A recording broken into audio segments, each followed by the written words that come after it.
પણ એવું નથી કે મમ્મી પપ્પાનું દબાણ છે તો હું એની સાથે સામેલ નથી. હું એગ્રી છું. બરોબર, પછી તમારો જે નિર્ણય હોય વિચારીને જણાવજો. હા, ચાલો. ખરેખર એ 3 જણા રહો છો પણ જો આ બંને જણા એકબીજાને હા, વાત થઈ ગઈ. ફાઇનલ છે. મને છોકરી ગમે છે. મારી આ છે. બેટા અંકિતા, તારો શું વિચાર છે? મને પણ ગમે છે. તો પછી તારીખ બારીખ બધું નક્કી કરી નાખો ને. બંને વાત કરી લીધી એટલે હા હા સામ સામે તું તમે અહીંયા તમે અહીંયા આ કોણ છે? હા બેટા. હા, મારી નાની દીકરી દામિની. શું થયું બેટા? દામિની, આપણી ઘરે મહેમાન આવ્યા છે. આવી રીતે વાત ના કરાય. અને શાંતિ રાખ. મહેમાન કોણ છે? આ મહેમાન બેટા અમે મમ્મી એક મિનિટ, મારે ફોન આવે છે. હું જઉં છું. હા પપ્પા, તમે લોકો વાત કરી લેજો. ઊભો રે. અહીંયા જ ઊભો રહે છે. મારા ઘરમાં આવવાની હિંમત કેમ થઈ તારી? અરે કોણ છે આ? બા કોણ છે? આ અંકિતાને જોવા આવ્યા છે. હા સિરિયસલી? અરે તમે દીદીનું હક પણ આની સાથે કરશો? તમને ખબર પણ છે કે આ છોકરો કેવો છે? એટલે બંનેને ગમે છે એકબીજાને. અરે ભારતીબેન, તમારી આ દીકરી આ કેટલી શાંત અને આ દીકરી તમારી આવી અને આ સંસ્કાર આપ્યા છે તમને. અને આમ તમે કેવા સંસ્કાર આપ્યા છે તમારા દીકરાને? તમને ખબર છે શું થયું? એટલે તું શું કહેવા માંગે છે? શું કહેવા માંગો છો? લાવો તમારા દીકરાનો એકવાર ફોન, પછી કહું કે મારે શું કહેવું છે. અરે બોલવામાં જરા ભાન રાખો ને. આ તમારી ઇજ્જત આબરૂ નથી. બાકી અમને લોકોને તો છે ને અહીંયા આટલા માટે બોલાવ્યા હતા કે અમારી બેઇજ્જતી કરાવી શકો. હા, બેઇજ્જતી તો તું કરવા માંગે છે, અને એ પણ મારી. કહેતો હતો ને મને, ધમકીઓ મારતો હતો કે તારા આ ફોટોઝ હું સોશિયલ મીડિયા પર મૂકી દઈશ. ફોટો? યા ફોટો શેની વાત કરે છે તું? કઈ પણ બોલે છે. અરે આ છોકરી શું ન પ્રૂફ જોઈએ બોલે છે છે? ને? પ્રૂફ જોઈએ છે ને? લાવો તમારા દીકરાનો ફોન. શું પ્રૂફ? અને મારા દીકરાના મોબાઈલમાં શું પ્રૂફ હોય? આવો તો ખરી, પછી કહું ને. પ્રૂફ હોય તો તારા મોબાઈલમાં હોય ને મારા દીકરાનું. અરે પણ તને શરમ નથી આવતી કોઈકના છોકરા પર આવો આરોપ નાખવાનો? હું ખોટી માની લઉં, હું ખોટી, ચાલો. પણ તમારો દીકરો સાચો હોય, એને સાચો પ્રૂફ કરવો હોય તો એકવાર માંગી જુઓ ને ફોન.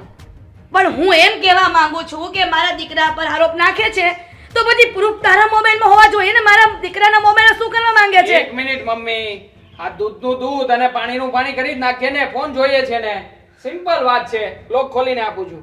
હલો, લોક ખુલ્લો છે. હે ફોન નહીં, પોકેટમાં બીજો એક ફોન છે. હા બેટા, તારો પેલો એપલનો ફોન આપી દે. હમણાં એને પણ ખબર પડે મારી ઉપર કાદવ ઉછાળે છે. હા, માની લીધું કે મારો દીકરાનો સ્વભાવ થોડો ગુસ્સાવાળો છે, એનો મતલબ એમ નહીં કે તું બધાની વચ્ચે એની ઇજ્જત ઉછાળે. હા હા, તમારો દીકરો દૂધનો ધોયેલો છે, ખાલી ફોન તો આપો. એ ફોન તો બગડી ગયો છે ને, બેટરી ડ્રેસ થઈ ગઈ છે એટલે નથી, બંધ છે ફોન. દેવાંગ, તું એને મોબાઈલ આપી દે. હતો આપણે આવ્યા ને ત્યારે તાર ખિસ્સામાં જ હતો. વચ્ચે ક્યાં તારી રિપેરિંગ આપ્યો?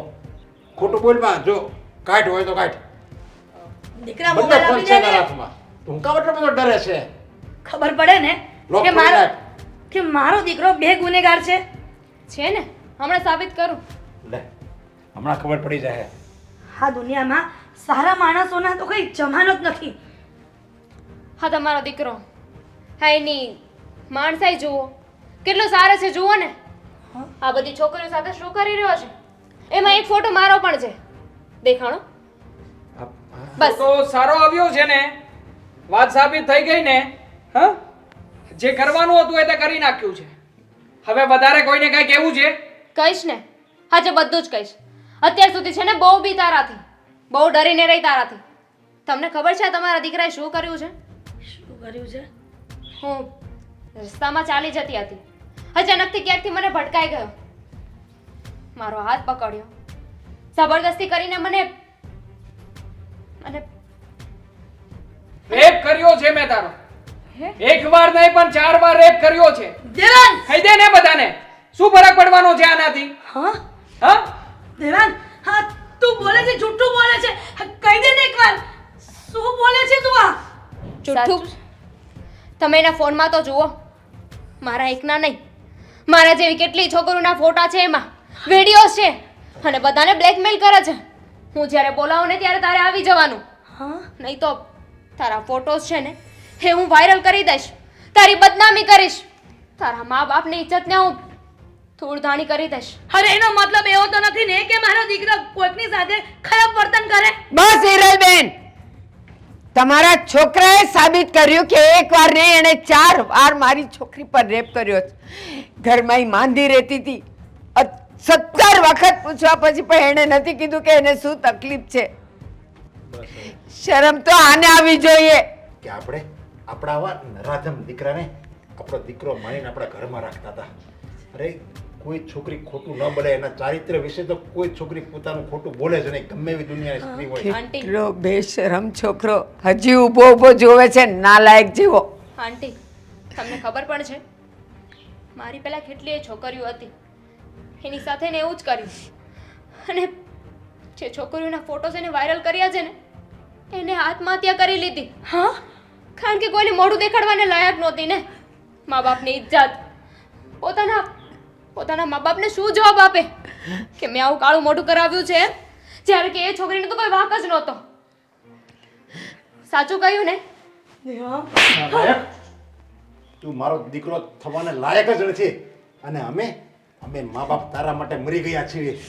ક્યારેય અમારી ઘરમાં તો આવતો જ નહીં તું, અને અત્યારે નીકળી જા મારી નજર સામેથી. મારી ઉપર આ તું લાયક સામે પાછળ ડોળા કાઢે છે. શરમ જેવું તો કઈ છે નહીં. આવા સંસ્કાર આપ્યા છે તમારા દીકરાને. બેન, આમાં વાંક આપણો જ છે. આના જેવાથી ડરીને મા બાપની ઇજ્જત જશે, શું કહે છે, આ બધા ડરથી ઘરે વાત નથી કરતા. અને એ જ વાતનો આ લોકો ફાયદો ઉપાડે છે કે શું કરશે, ઘરે તો વાત નહીં કરે ને, ઘરે વાત કરશે તો પણ એ જ વાંકમાં આવશે. અને અમુક મા બાપ એવા પણ હોય છે જે દીકરીનો વાંક ગણે છે. તું ટૂંકા કપડાં પહેરીને ગઈ હતી, તું ફેશન કરતી હતી, અને તમને ખબર છે આજે 5 વર્ષની બાળકીનો પણ રેપ થઈ રહ્યો છે, તો હું એને સાડી પહેરાવવા જાઉં, મા બાપ એને સાડી પહેરાવશે. હા, મારી બેને તો ક્યારે ટૂંકા કપડાં પણ નહોતા પહેર્યા. અને હા, સમાજ એવું કહે છે કે દીકરીઓને સંસ્કાર આપવાની જરૂર છે. સંસ્કાર દીકરીઓને નહીં, દીકરાને આપવાની જરૂર છે. અમે સમજીએ છીએ કે અમારા દીકરાનો વાંક છે, પણ આ બાબતે અમે તમારી માફી માંગીએ છીએ. હિરલબેન, બધી છોકરીઓએ ભલે આત્મહત્યા કરી લીધી, પણ આ માં એની છોકરીને આત્મહત્યા નહીં કરવા દે. અમે જંગ લડીશું, પોલીસમાં જશું, અને આના જેવા કેટલાયને અમે અંદર કરીશું. તમે જુઓ પોલીસમાં તમે. જાઓ અને તમારો સાથ અમે આપીશું. અને તું નીકળ જા મારા ઘરમાંથી.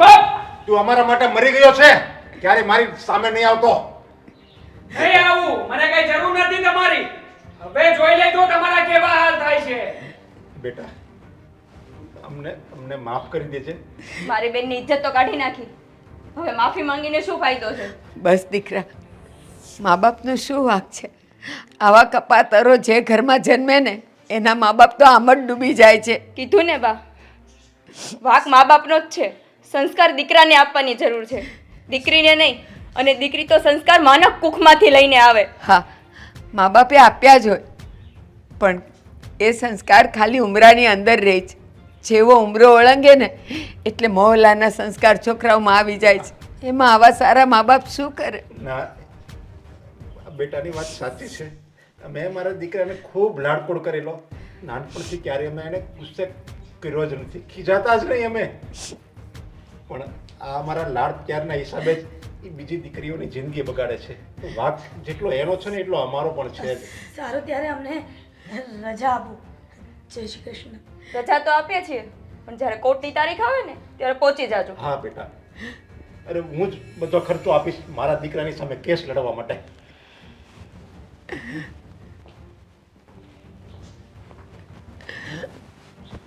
દીકરી